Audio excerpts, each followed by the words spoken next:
where fans are pumped about Coach Bo Pelini's return to Nebraska. But there's another returnee to be excited about as well, and that's their quarterback, who recorded the top 2 passing games in Nebraska's history. Now that's his story on the field, but let's get to know this Cornhusker off the field. Here's senior signal caller Joe Gans. Joe Gans, quarterback. University of Nebraska, number 12. Senior, 6'1", 205 pounds.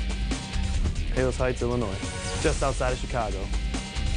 Single game record holding for passing yards, 510. Also hold a single game record for touchdowns thrown against Kansas State, 7. I also hold a single game record for passing attempts, 58. My longest pass last year was 62 yards, a touchdown to Marlon Lucky. I also hold 3 of the top 5 passing performances in Nebraska history. That's 3 400-yard plus passing games. Scouting report on me is I'm mobile in the pocket, accurate, strong enough arm to push the ball down the field, and not afraid to take a hit. My favorite thing about playing football in Nebraska is the fan support. We definitely have the best fans in the country. The thing I like most about Coach Pelini is the intensity he brings to the defensive side of the field and the game plan strategies he brings to the defense.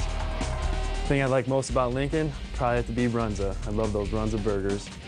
What I like to do after I throw a touchdown pass is go celebrate with my teammates because I couldn't have done it without them.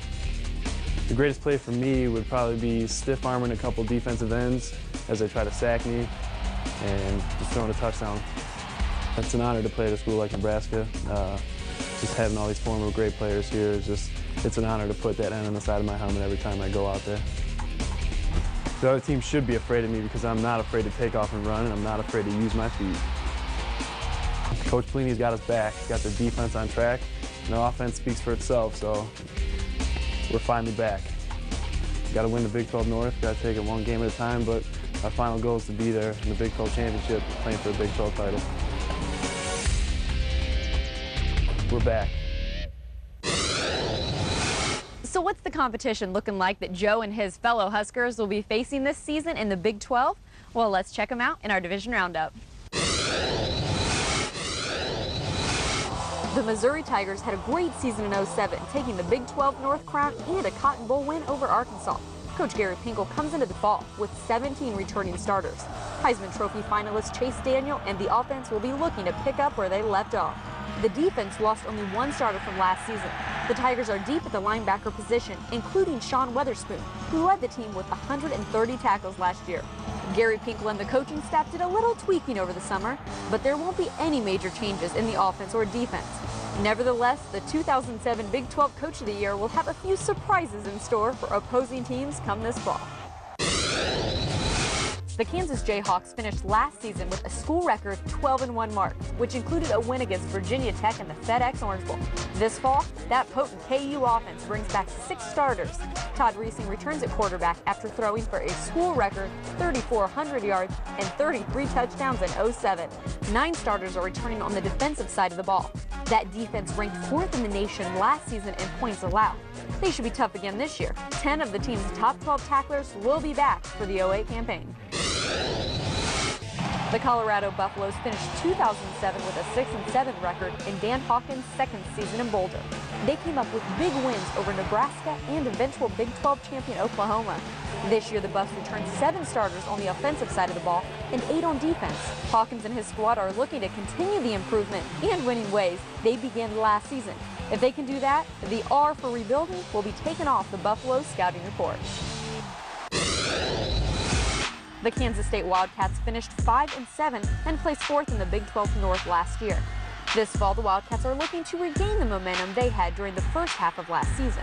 Josh Freeman is back with 2 years of experience at quarterback, and he has a seasoned offensive line that will give him time to connect with a strong receiving core.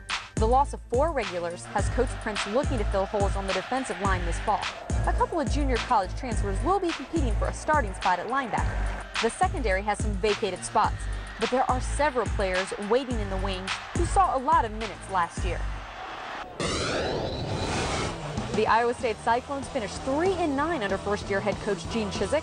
A couple of late-season wins and the vast improvement the Cyclones made on both sides of the ball gives this team real momentum heading into fall.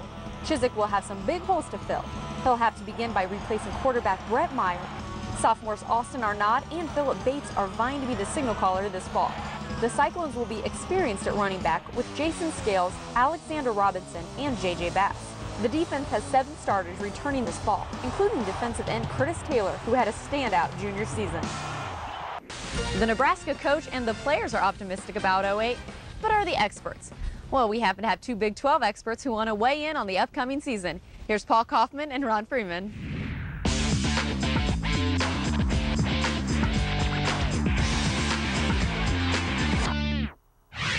Nebraska's looking to get back to their winning ways with new coach Bo Pelini. What a better way to get started than 4 returning starters on the offensive line. You got Jacob Hickman, you got Lyndon Murtha, huge offensive tackle, Matt Slauson, Michael Huff, and then you throw in newcomer Javario Burks, who may be the strongest offensive lineman. You have something to build on there. Those were questions that were answered in the spring. These guys came back, they were leaders, and it looks good for Nebraska on the offensive side. Well, and you got to think, when you're Bo Pelini, you've been a part of this history of tradition, of power football, of being able to run the ball. I mean, they've got quality personnel up front, and that's Nebraska tradition. And I think in the last few years, you can make it the case that they haven't been utilized as effectively as they could have been. And so to have that kind of presence going up front, and then to have a guy like Marlon Lucky to run behind him. I mean, you got to think around the Big 12, not just the North. The people are thinking, Nebraska, they're going to be bringing it. He will be one of the best backs in the Big 12. Also caught 75 passes out of the backfield last year. What a threat at Marlon Lucky. Yeah, boy, he's so much like Amon Green, and so much. I mean, that Husker tradition of just being having that back that can do so many things, and what a weapon. And I think you look at what they've got offensively with Joe Gans coming back after the way he finished last year. I mean, who could imagine a guy who in 3 games throws for 1,500 yards and 15 touchdowns? It just doesn't happen. And so they got to be really excited about what they're going to be able to do on the offensive side of the ball. Right. Joe Gans adds that consistency to the offense. Came in last year, did an incredible job. He's going to have some big targets to throw to this year, and Nate Swift. Sure. And Todd Peterson. Good receivers that have gotten time, have played, have done well in the Big 12, and are returning this year. The big question mark in Lincoln's got to be, is Coach Pelini going to be able to resurrect the black shirt defense? Are those guys going to come back and play like Nebraska of old? Well, on the defensive line, you have Tyke Steinkuhler.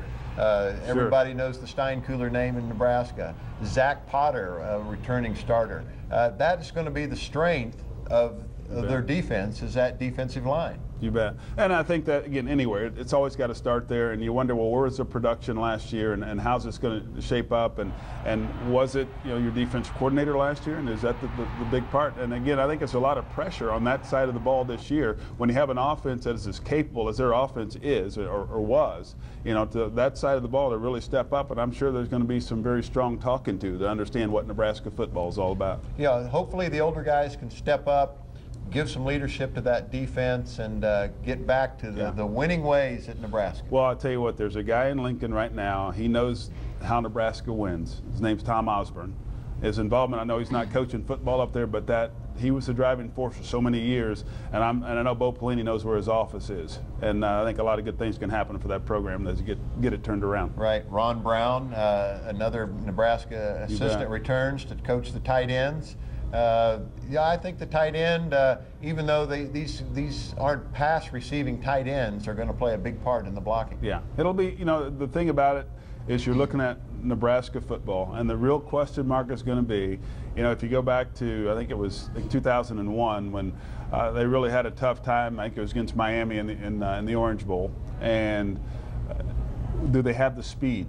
And I think, you look at what they were able to do last year, they've got the speed on the offensive side of the ball. Defensively, are they going to be able to get the things done that is going to get them back to where they want to be? I think you have question marks, but I think you had a good coaching staff that can get it done. Right. The whole mindset, the mental attitude of Nebraska is going to be stop the run and run the ball, and I look for them to have a big season. It's going to be exciting.